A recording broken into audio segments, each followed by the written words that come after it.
നമസ്കാരം. കേരളവും ആ മാറ്റത്തിന് വഴിയൊരുക്കുന്നു.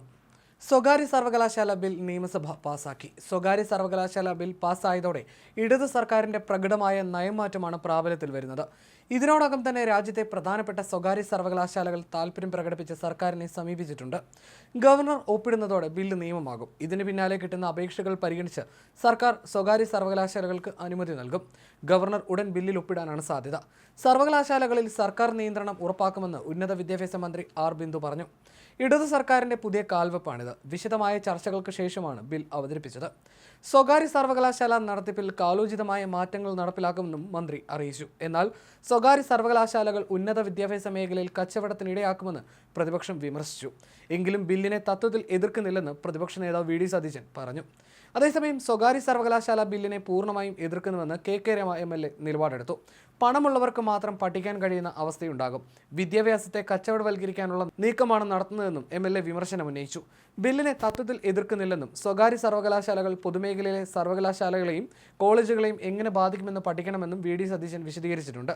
പൊതുമേഖലയിലെ സർവകലാശാലകൾക്ക് മുൻഗണന നൽകണം. ഏത് കോർപ്പറേറ്റുകൾക്കും സർവകലാശാല തുടങ്ങാമെന്ന അവസ്ഥ ഒഴിവാക്കണം.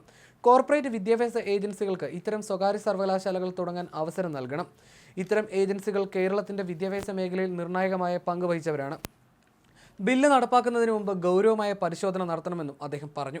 പ്രതിപക്ഷത്തിന്റെ വിമർശനമായി കാണരുത്, നിർദ്ദേശമായി എടുക്കണമെന്നും വി ഡി സതീശൻ പറഞ്ഞു. സംസ്ഥാനത്ത് സ്റ്റുഡന്റ് മൈഗ്രേഷൻ വ്യാപകമാണെന്നും ഈ നിയമം സ്റ്റുഡന്റ് മൈഗ്രേഷൻ തടയാൻ ഉതകുന്നതാണോ എന്നും കോൺഗ്രസ് നേതാവ് രമേശ് ചെന്നിത്തല ചോദിച്ചു.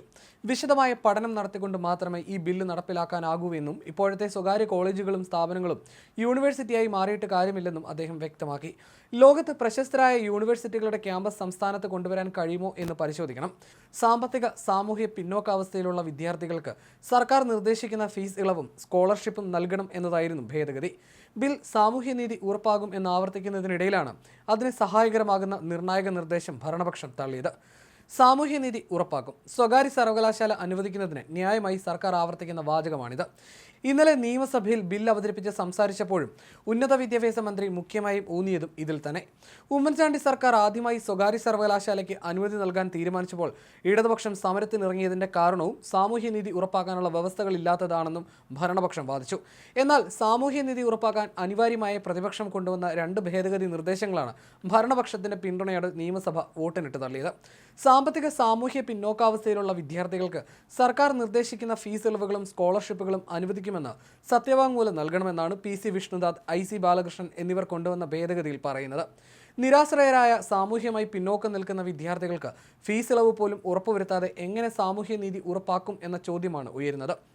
ഉന്നത വിദ്യാഭ്യാസ മേഖലയെ അന്താരാഷ്ട്ര നിലവാരത്തിൽ എത്തിക്കുകയാണ് സ്വകാര്യ സർവകലാശാലകൾക്ക് അനുമതി നൽകുന്നതിലൂടെ ലക്ഷ്യമിടുന്നതെന്ന് ഉന്നത വിദ്യാഭ്യാസ മന്ത്രി ആർ ബിന്ദു പറഞ്ഞിട്ടുണ്ട്. സ്വകാര്യ സർവകലാശാലകളുടെ പ്രവർത്തനത്തിൽ സംസ്ഥാന സർക്കാരിന്റെ പൂർണ്ണ നിയന്ത്രണമുണ്ടാകും. ബിൽ സാമൂഹ്യനീതി ഉറപ്പാക്കുന്ന തരത്തിലാണ് രൂപകൽപ്പന ചെയ്തിട്ടുള്ളത്. കേരളത്തിലെ സ്ഥിരം താമസക്കാർക്ക് സർവകലാശാലകളിൽ 40% സീറ്റുകൾ സംവരണം ചെയ്യും.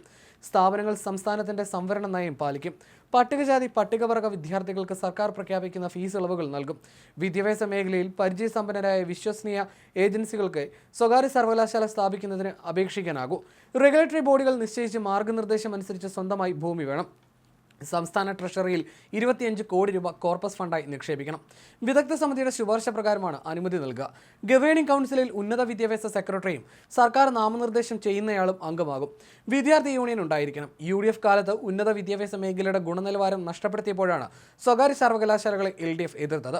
LDF സർക്കാർ പൊതു സർവകലാശാലകളെ മികച്ച രീതിയിൽ മാറ്റിയെടുത്തു. ഇപ്പോൾ ഉന്നത വിദ്യാഭ്യാസ മേഖലയ്ക്ക് 2 കാലിൽ തന്റെ ഇടത്തോടെ നിൽക്കാനാകുന്ന അവസ്ഥയായി.